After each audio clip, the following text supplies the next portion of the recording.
आदाब नाजरीन, आप देख रहे हैं गुलिस्तान न्यूज़। अभी तक का उर्दू खबरनामा लेकर मैं आपका मेज़बान गौहर कुछ आपकी खिदमत में हाजिर। तफसीलात से पहले अभी तक की सुर्खियों पर एक नज़र।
और पेश है खबरों की तफसील। सबसे पहले बड़ी खबर श्रीनगर से इस वक्त आ रही है कि कौमी तहकीकाती एजेंसी की जानिब से वादी में छापामार कार्रवाई लगातार जारी है और आज की ताज़ा कार्रवाई करते हुए एनआई ने श्रीनगर के मुख्तलिफ मकामात पर छापेमार कार्रवाई अंजाम दी है।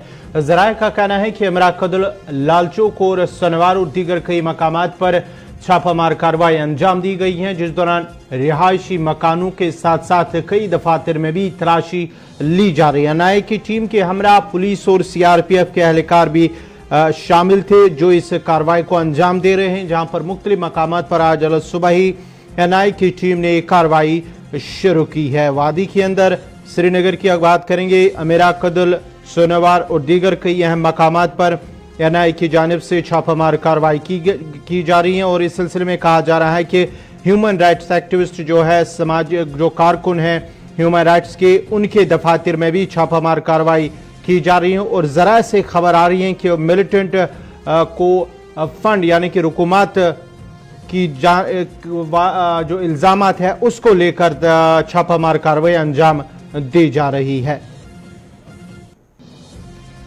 कौमी तहकीकाती एजेंसी की जानिब से लगातार वादी के अंदर मुख्तलिफ मकामात पर जहां छापामार कार्रवाई हमने देखा है गुज़श्ता महीनों के दौरान, और आज एक ताज़ा कार्रवाई करते हुए इमराकदुल श्रीनगर के साथ साथ सोनवार और दीगर कई अहम मकामात पर एनआई की जानिब से छापामार कार्रवाई अंजाम दी जा रही है और इल्ज़ाम है कि मिलिटेंटों को फंड प्रोवाइड करने की पादाश में उनसे पूछताछ की जा रही है, जिनमें से कुछ ह्यूमन राइट्स एक्टिविस्ट हैं, उनके घरों के साथ साथ उनके दफातरों में भी छापामार कार्रवाई अंजाम दी जा रही है। मजीद तफसीलात के लिए हमारे साथ है फोन लाइन पर आसिफ रशीद। आसिफ, क्या कुछ ताज़ा तफसीलात है इस हवाले से? एनआई की जानिब से मजीद जो है कार्रवाई की जा रही है श्रीनगर में, जहां माना जाता है कि मिलिटेंटों को फंड प्रोवाइड करने के साथ साथ कुछ अहम जो इल्ज़ामात है। बिल्कुल, कई सारे इल्जामात थे गौहर, और मिलिटेंटों की फंडिंग की तहकीकात के सिलसिले में आज की भी कार्रवाई हुई है और सुबह सवेरे जहां पर जम्मू कश्मीर पुलिस की और नीम फौजी दस्तों की मदद आज ली गई है कौमी तहकीकाती एजेंसी की टीम की तरफ से, और आज मुख्तलिफ मकामात है जहां पर तलाशी न सिर्फ हुई है बल्कि इस वक्त भी जारी है जब हम खबर अपडेट कर रहे हैं। श्रीनगर का इलाका भी है, दो मुख्तलिफ इलाके हैं और वादी के दीगर हिस्सों में भी ये छापेमारी मजीद आगे बढ़ सकती है, लेकिन अभी तक की रिपोर्ट्स के मुताबिक मिलिटेंटों की फंडिंग की तहकीकात के सिलसिले में जो आज सुबह सुबह कार्रवाई हुई है, जो प्रेस स्टेटमेंट एनआईए की तरफ से रिलीज किया गया है उसमें बताया गया है कि मुख्तलिफ इदारे, नामालूम जो डोनर्स हैं जो मुख्तलिफ इदारों को देते हैं, उनकी मदद करते हैं, वो जो अतिया दहिंगान थे उनसे रकम वसूल कर रहे थे और इस वक्त मिलिटेंट्स के कुछ ग्रुप्स या इन सरगर्मियों के लिए इस फंडिंग का इस्तेमाल किया जाता था। ये इल्जामात एनआईए की तरफ से थे।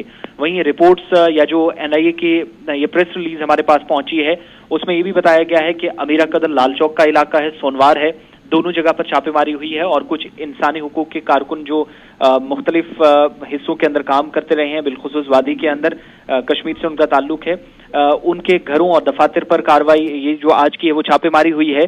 और पिछले साल भी आपको याद होगा कि एनआईए ने इसी केस के सिलसिले में सिर्फ श्रीनगर के अंदर नहीं, कश्मीर के बाकी हिस्सों के अंदर भी इंसानी हुकूक के जो कारकुनान हैं उनके समेत मुख्तलिफ अफराद के, चाहे वो रिहाइश गाहें हों, उनके अपने दफातर हों, वहां पर छापे मारे थे और वो केस तब से लेकर अब तक चल ही रहा है। और आज जो प्रेस रिलीज भी जारी किया गया है उसमें कहा गया कि छापों के दौरान एजेंसी को मकामी पुलिस ने भी ताउन दिया, नीम फौजी एहलकारों ने, और मदद फराहम न सिर्फ की बल्कि दफातर की अच्छी तरह तलाशी आसिफ भी जरा की। ये बताएगा, ये क्या इस हवाले से किसी का नाम भी सामने आया है जिन पर ये जो छापामार कार्रवाई अंजाम दी गई है, उनमें से किसी का नाम आया है? कहां कहां पे ये छापामार कार्रवाई की जा रही है? बिल्कुल, इसमें दो चीजें, एक तो अमीरा कदल गौहर जहां पर इस वक्त भी कार्रवाई चल रही है, लाल चौक का करीबी इलाका है, और सोनवार के अंदर दोनों जगह पर इस वक्त भी छापेमारी चल रही है जब हम खबर अपडेट कर रहे हैं। लेकिन जो ऑफिशियल प्रेस रिलीज भी जारी की गई है नेशनल इन्वेस्टिगेशन एजेंसी की तरफ से, उसमें यह जिक्र जरूर किया गया है कि कुछ ह्यूमन राइट्स एक्टिविस्ट हैं जो सरगर्मियां अंजाम दे रहे थे, लेकिन उन पर इल्जामात काफी ज्यादा थे, मगर नाम किसी का मेंशन ऑफिशियली अभी तक ज्वाइन नहीं, इसमें मेंशन नहीं किया गया है। और इसके अलावा एक चीज और भी ऐड करते चलें, ये वो कार्रवाई जो इससे पहले भी 2 बार हो चुकी है कश्मीर के अंदर ही। सिर्फ अगर आप देखेंगे श्रीनगर के अंदर, बारामूला के अंदर कार्रवाई हुई थी, कुपवाड़ा के अंदर हुई थी, और आज एक बार फिर मुख्तलिफ, चाहे वो रिहाइश गाहें हों, दफातर हो, इन जो ह्यूमन राइट्स एक्टिविस्ट हैं कश्मीर के अंदर काम करते हैं, उनके घरों पर और दफातर पर कार्रवाई हुई है। लेकिन यहाँ से बरामद क्या क्या हुआ है, कुछ अहम दस्तावेजात जो हैं एनआईए की टीम हाथ लगे हैं या नहीं, इसके मुतालिक अभी तक इब्तदाई रिपोर्ट्स का हमें इंतजार है। बहुत बहुत शुक्रिया आसिफ रशीद आपका। ये थे आसिफ रशीद तफसीलात फराम कर रहे थे। एनआईए की जानिब से आज ताज़ा कार्रवाई हुई है श्रीनगर के अंदर। श्रीनगर के अमीरा कदल लाल चौक के साथ साथ सोनवार इलाके में भी एनआईए की जानिब से ताज़ा छापामार कार्रवाई अंजाम दी गई हैं और एनआईए की टीम के हमरा पुलिस और सीआरपीएफ भी शामिल है। और इल्ज़ाम है कि जो कुछ ह्यूमन राइट्स एक्टिविस्ट हैं उनकी जानिब से मिलिटेंटों को फंड प्रोवाइड करने का उन पर इल्ज़ाम है। ताहम इस सिलसिले में तहकीकात लगातार जारी हैं और छापामार कार्रवाई जो है इस सिलसिले में जारी है। और जो तलाशी कार्रवाई हैं वो इस वक्त भी अमीरा कदल श्रीनगर के साथ साथ सोनवार इलाके में भी लगातार जारी है।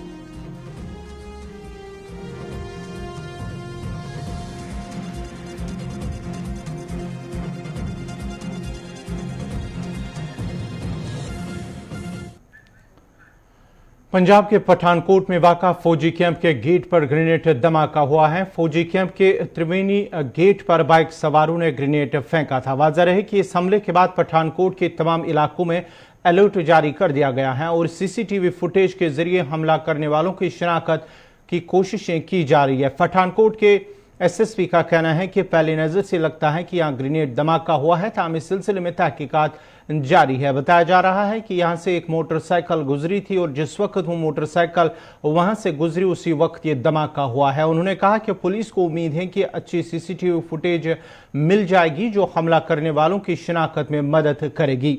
वाज़ह है कि पठानकोट हिंदुस्तान की एक इंतहाई अहम जगह है जहाँ पर फिजाई और ज़मीनी फौज के असले के डिपो हैं।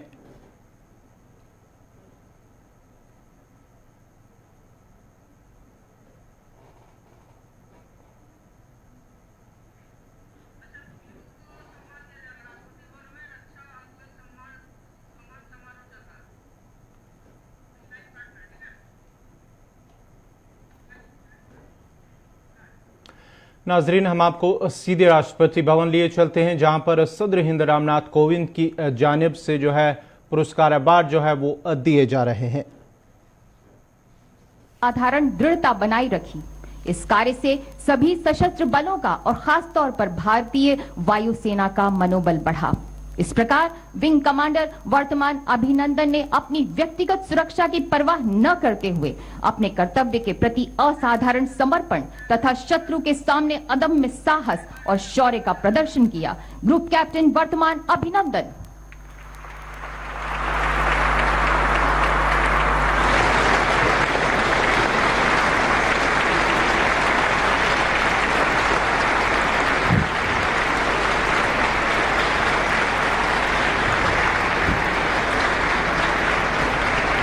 शत्रु का मुकाबला करने के सिवाय शौर्यपूर्ण कार्यों के लिए शौर्य चक्र लेफ्टिनेंट कर्नल अब colonel Ajay Singh Kushwaha, the Jammu Kashmir Rifles, 3री battalion, the Rashtriya rifles.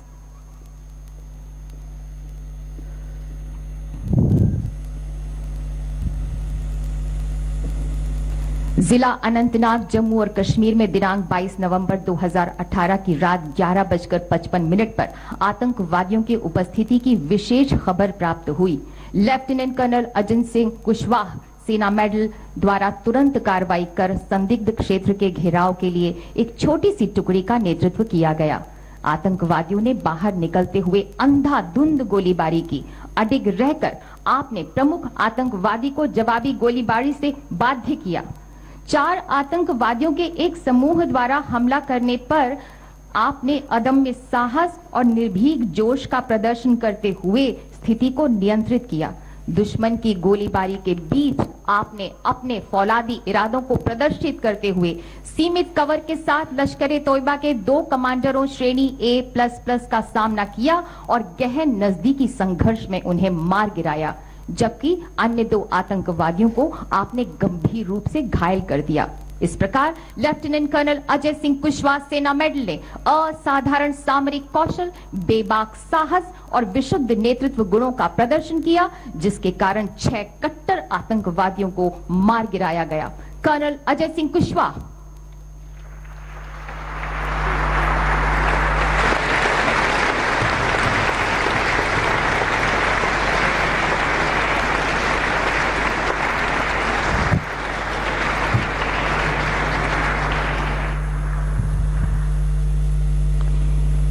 Captain अब major Mahesh Kumar Bhure, the engineer corps, 34वीं बटालियन, द राष्ट्रीय राइफल्स।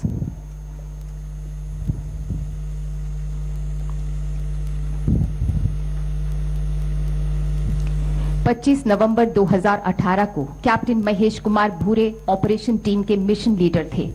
आतंकवादियों के घर में छुपे होने की सूचना मिलने पर कैप्टन महेश कुमार भूरे के दस्ते ने गोपनीयता से हरकत करते हुए ठिकाने की घेराबंदी की और आतंकवादियों को इसका एहसास होने से पूर्व उन्हें आश्चर्यचकित कर घरों के भीतर सीमित कर दिया।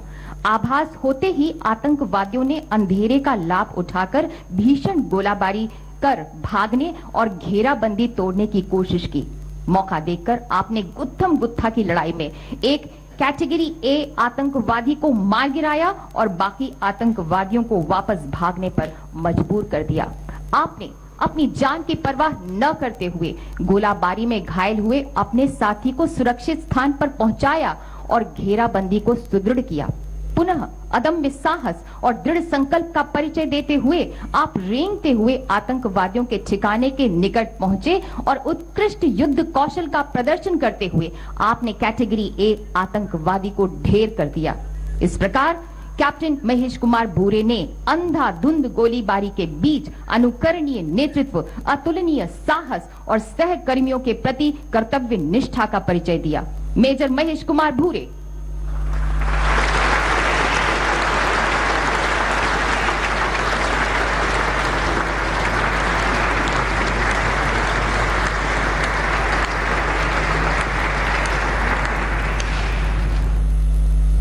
Major Konjengbam Vijendra Singh, the Army Air Defence, 23वीं बटालियन, दी असम राइफल्स।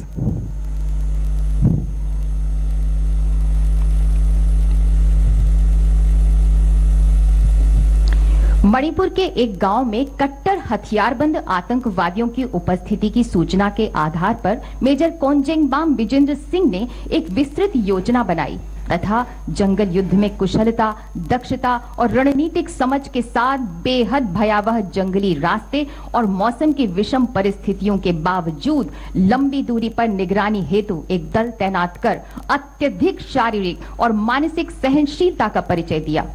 22 मार्च को दोपहर 1:30 बजे पूर्व चेतावनी दल ने हथियारबंद आतंकवादियों की आवाजाही की सूचना दी, जिन्होंने समर्पण की मांग किए जाने पर उल्टे दल पर ही गोलीबारी शुरू कर दी। आपने अपनी टुकड़ी पर बड़े खतरे को भांपते हुए दुश्मन को पीछे ढकेलने में अदम्य साहस का परिचय दिया और निकट से आतंकवादियों पर जवाबी कार्रवाई की। इस साहसिक कार्रवाई के फलस्वरूप 2 आतंकवादियों को मार गिराया गया। इस तरह मेजर कोनचेंगबाम विजेंद्र सिंह मौत के मुंह से बाहर निकले। आपने अपने कर्तव्य से ऊपर जाकर निर्भीकता एवं मजबूत नेतृत्व का प्रदर्शन किया। राष्ट्रपति भवन में सदर हिंद रामनाथ कोविंद की जानिब से फौज में जिन्होंने बेहतरीन खिदमत अंजाम दी हैं, चाहे जम्मू कश्मीर की बात करेंगे या जम्मू कश्मीर से बाहर मिलिटेंट मुखालिफ कार्रवाई को लेकर उनकी जो उन्हें बेहतरीन खिदमत अंजाम देने के हवाले से अवार्ड से नवाजा गया है। बढ़ते आगे अब बात करेंगे किसानों के हवाले से। वज़ीर आज़म की जानिब से 3 ज़रूरी कवानीन के वापस लेने के फैसले के बाद जहाँ किसानों का एहतजाज आज भी जारी है और आज 26 और 29 नवंबर को तयशुदा प्रोग्राम के तहत लखनऊ में किसानों की महापंचायत है, जिस दौरान लखनऊ के एक और गार्डन में किसान की महापंचायत में मुख्तलिफ अजला से किसान पहुँच चुके हैं और आज की महापंचायत में MSP लखीमपुर तशद्दुद मामला, किसानों पर दर्ज FIR और दीगर कई अहम मामला पर तबादुल ख्याल किया जा रहा है।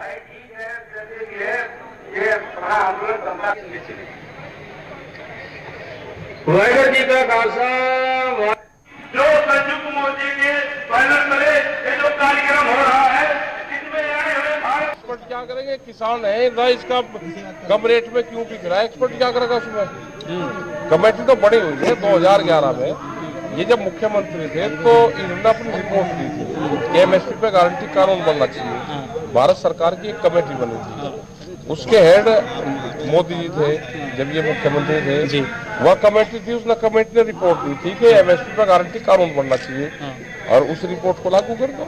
आज ये प्रधानमंत्री है, अपनी ही रिपोर्ट। नरेंद्र मोदी आपसे सहम गए हैं। पहले आपको कहते थे कि अगर उनके समर्थक की अभी अब लखनऊ जाओगे तो बक्कल उतर जाएगा, आपका ही वो डायलॉग कॉपी करते हैं। हाँ, ये कॉपी कर ले भाई, चोरी करे ये। आज चोरी करे। और अब जो है आज दूसरी बार आप लखनऊ में हैं, लेकिन इतना जन समर्थन आपको मिल रहा है।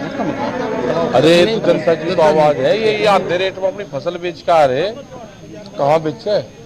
टिकैत जी, साक्षी महाराज ने कहा है कल, जो उनके जो समर्थक है, क्योंकि वो मायूस हो गए हैं, आप लोगों की बातें मान ली गई। अच्छा। वो मायूस हो गए हैं, वो ये कह रहे हैं कि बिल तो आते जाते रहेंगे, फिर आ जाएगा बिल, आप लोग हट जाओगे तो फिर उनका समर्थन क्यों कर रहे हैं बिल्लू का? ये कलराज मिश्र ने भी कहा है, साक्षी महाराज समर्थन क्यों कर रहे हैं बिल्लू का? बिल्लू का समर्थन तो कर रहे हैं भी नहीं। ऐसा कुछ होता है कि फिर से ले आते हैं रद्द करने के बाद। मैं ये कह रहा हूँ कि साक्षी महाराज अगर जमीन बो रहे हैं, उनके साक्षी महाराज के आश्रम में जनरेटर का 1 साल का है। अगर 10 साल का है तो ठीक है भाई, और 10 साल से पुराना है तो इस आंदोलन को समर्थन कर रहे हैं भी। गाड़ी के 1 साल पुरानी साक्षी महाराज की, साक्षी महाराज का अगर 1 बीघा खूड हो तो फसल कहाँ बेचता है, उसका रेट क्या है? राकेश जी, ज्यादातर जो मेन स्ट्रीम मीडिया के जो एंकर हैं, आपको चुनाव लड़ाने में बहुत दिलचस्पी है। अब क्या वो नहीं लड़ाओगे हम चुनाव? नहीं, नाविका ने आपको बोला तो आपने उनको बोला, वीडियो बहुत वायरल हो रहा है। टिकट दुआओगे उनको टिकट से? हाँ, वो बताओ उन्हें टिकट। मतलब आप ये कह रहे हैं आज लखनऊ से कि जितने सरहदी जिला पूंछ के मेंढर सब डिवीजन के खरमता इलाके में एक नौजवान की मशकूक हालत में लाश बरामद हुई है। पुलिस जराये का कहना है कि तहसील मेंढर के हरमता इलाके का 35 साल नौजवान की मुश्तबह हालत में लाश बरामद हुई है। पुलिस का कहना है कि मालूम नौजवान जो कि पेशे से एक ड्राइवर था और इसकी लाश एक निजी स्कूल के पास बरामद हुई है, जिसके बाद पुलिस ने लाश को अपने तहवील में ले लिया और तिबी लवाजमात मुकम्मल करने के लिए सब जिला अस्पताल मेंढर पहुंचा, जहां डॉक्टरों ने तिबी लवाजमात मुकम्मल की और बाद में पुलिस ने लाश को आखिरी रसूमात अंजाम देने के लिए लाश को लवाकीन के हवाले किया है। महलूक नौजवान की शिनाख्त हरमता गुरसाई के रहने वाले मोहम्मद रियाज के बतौर हुई है। पुलिस थाना गुरसाई ने इस सिलसिले में एक मामला भी दर्ज किया है। उधर लवाकी ने इल्जाम लगाया कि नौजवान का कत्ल हुआ है और उन्होंने गैर जानिबदाराना तहकीकात की मांग की है।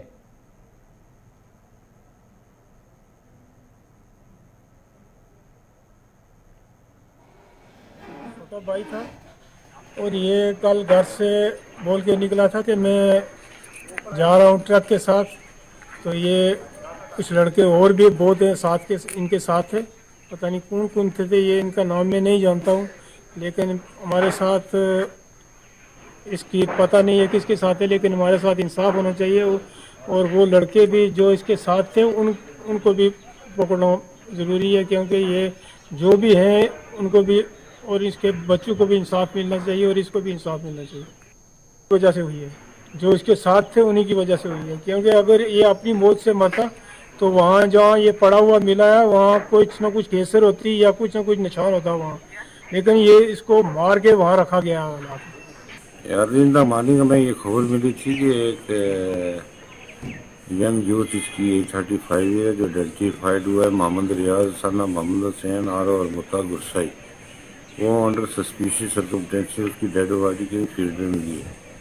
उसको हमने यहाँ लाया है तो यहाँ पर उसकी ऑटोप्सी भी है, एक्सटर्नल इंजरी कोई भी नहीं पाई गई है।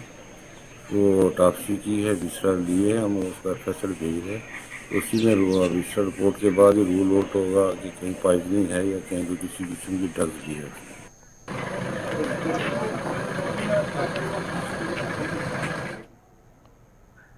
जिला बारामूला के कई इलाकों में सैकड़ों वाटर सप्लाई स्कीमें कई दहाइयों से तशनी तकमील है, जिसकी वजह से कसीर आबादी पीने के साफ पानी से महरूम है। गुजर संगरी बारामूला के लोगों का कहना है कि इलाके में चंद साल कबल कई वाटर सप्लाई स्कीमों पर काम शुरू किया गया था, जिन पर करोड़ों रुपए भी खर्च किए गए, लेकिन अभी तक ये वाटर सप्लाई स्कीम तशनी तकमील है, जिसकी वजह से इलाके की वसी आबादी पीने के साफ पानी से महरूम है। मकामी लोगों का कहना है कि अगरचे उन्होंने इस सिलसिले में कई बार मुतल्लिका महकमा को मुतला भी किया था, ताहम उन्होंने लोगों के मुतालबात का कोई संजीदा नोटिस नहीं लिया है। लोगों के मुताबिक अगरचे सरकारी खजाने से हुकूमत को वागुजार किया जा चुका है, लेकिन काम अभी भी मुकम्मल न हो सका। लोगों ने अब LG इंतजामिया और मुतल्लिका हुकाम के आला अफसरान से मुतालबा किया कि इन इलाकों में वाटर सप्लाई स्कीमों का मुकम्मल कराने के लिए इकदाम किए जाए ताकि लोगों को दरपेश मुश्किलात से निजात मिल सके।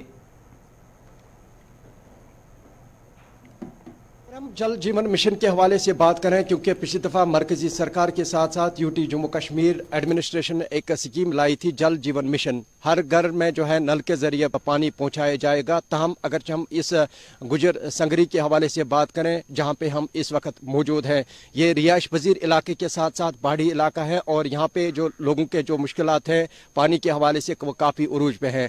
यहाँ पे फिल्ट्रेशन प्लांट बनाया गया था 1-2 साल पहले PHE महकमे की तरफ से, हालांकि ये अभी तक जो है मुकम्मल नहीं हो पाया, क्योंकि यहाँ पे 2 मोहल्ले हैं। एक मोहल्ले को पानी दिया गया मगर दूसरे मोहल्ले को जो है नज़रअंदाज किया गया, इनको अभी तक जो है यहाँ पे पानी कनेक्ट नहीं किया गया। और इन लोगों का यही कहना है कि यहाँ पे इस फिल्ट्रेशन प्लांट पे करोड़ों रुपया जो लगाए गए और इसके साथ साथ तरसीली लाइन जो बिजली के खंभे हैं, चाहे ट्रांसफार्मर की बात करें, वो अभी तक यहाँ पे नहीं लगाया गया। और इस मोहल्ले को जो है इस गुजर संगरी के लोगों को जो है नज़रअंदाज किया जाता है और ये बार बार जाते हैं ज़िला इंतज़ामिया के पास, चाहे मुतल्लिका महकमा PHE के पास, उन अफसरानों के पास, मगर इनकी जो फरियाद आज तक किसी ने नहीं सुनी। इन्होंने आज मुतालबा किया है, इन्होंने आज हमारे साथ बात की है। इनका ये भी कहना है कि मौसमी सरमा के ये जो अयाम दिन चल रहे हैं और आगे हमें काफ़ी सारे मुश्किलातों से गुजरना पड़ेगा और हम ज़िला इंतज़ामिया के साथ साथ PHE महकमे के अफसरानों से अपील करते हैं कि वो इस फिल्ट्रेशन प्लांट को जल्द से जल्द मुकम्मल करके और इनको पानी यहाँ पे सप्लाई किया जाए ताकि यहाँ पे इन रिहाइश पजीर लोगों के जो मुश्किलात हैं वो ख़त्म हो सकें। मेरा नाम अख्तर हुसैन खान है, लेकिन ये संगड़ी बाला का रहने वाला हूँ। यहाँ इस वक्त ये पानी का ये लाइन बिछाई हुई है, तो पूरी बिछाई हुई है, लेकिन परे माले में कॉलोनी में चल रही है, लेकिन हमें इस गांव में चलने की इजाज़त नहीं दे रहे। यहाँ ना कोई ट्रांसफार्मर लगा है ना कुछ लगा है, लेकिन इसलिए कि हमें पता किस अंदाज से ये देखते हैं हमें। अब इसलिए कि आप लोगों को बोलते हैं कि हमारा ये DC साहब है बारामूला, ये कुछ करें, हमारी कुछ सहूलत हो जाए। ज़िला इंतज़ामिया के पास जाते हैं, लेकिन वो उनको ट्रांसफर मास नहीं होती है। अब हम जाएँ तो जाएँ किसके पास?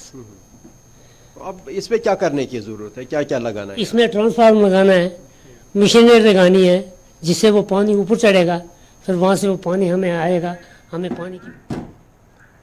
नाजरीन, इसी के साथ ही अभी तक का उर्दू खबरनामा इख्तिताम पजीर हुआ चाहता है। अपने मेज़बान गौहर कुछ को इजाज़त दीजिए। अल्लाह हाफ़िज़।